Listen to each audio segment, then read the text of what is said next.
국내 산업계가 트럼프 2기 행정부 출범과 함께 밀려오는 미국발 충격파에 긴장하고 있다고 연합뉴스가 보도했습니다. 미국이 전기차 보조금 폐지를 검토하고 한국을 다시 환율 관찰 대상국으로 지정하는 등 산업계에 압박이 될 만한 경제 통상 정책을 속속 내놓고 있기 때문이라는 것이 연합뉴스의 분석입니다. 15일 업계와 외신에 따르면 도널드 트럼프 미국 대통령 당선인 정권인수팀은 IRA에 근거한 전기차 보조금의 폐지를 계획하는 것으로 알려졌습니다. IRA는 배터리와 핵심 광물 등에 대한 원산지 요건을 충족하고 미국에서 제조한 전기차에 차량당 보조금 최대 7,500달러, 하나로 약 1천만 원을 세액 공제 형태로 제공합니다. 트럼프 당선인은 대선 기간 IRA를 거세게 비판하면서 바이든 행정부의 전기차 의무화를 끝내겠다고 거듭 공약한 바 있습니다. 관련 소식으로 15일 장중에 2차 전지 관련주가 급락하기도 했습니다.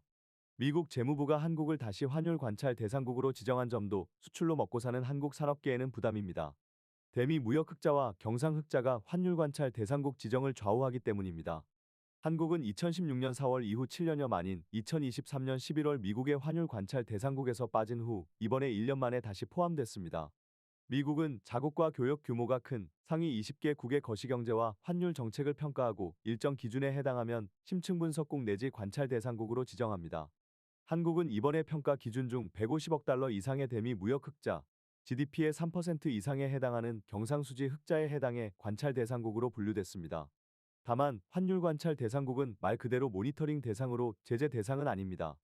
따라서 한국이 포함 또는 제외되어도 직접적인 혜택이나 피해는 없다는 게 정부와 업계의 설명입니다. 그러나 미국 대선 이후 통상 정책 변화 가능성으로 한국 수출의 불안감이 고조하는 가운데 환율 관찰 대상국 지정은 불확실성 요소가 될 수 있습니다. 대미 수출과 미국 현지 투자에 힘써온 국내 산업계에 트럼프 2기 미국의 경제 통상 정책이 미칠 파장은 상당할 것으로 전망됩니다. 따라서 직접적 피해를 볼 수 있는 기업뿐 아니라 정부의 대책 마련도 시급하다는 목소리가 나오고 있습니다. 신율 명지대 정치외교학과 교수는 트럼프 재집권으로 IRA 폐지나 방위비 증가 등 우리나라 입장에선 경제 쪽 문제들이 상당히 중요해진 상황이라며 특히 IRA 관련해서는 현대차, 기아 등 기업들이 매우 신경을 쓸 수밖에 없다고 말했습니다.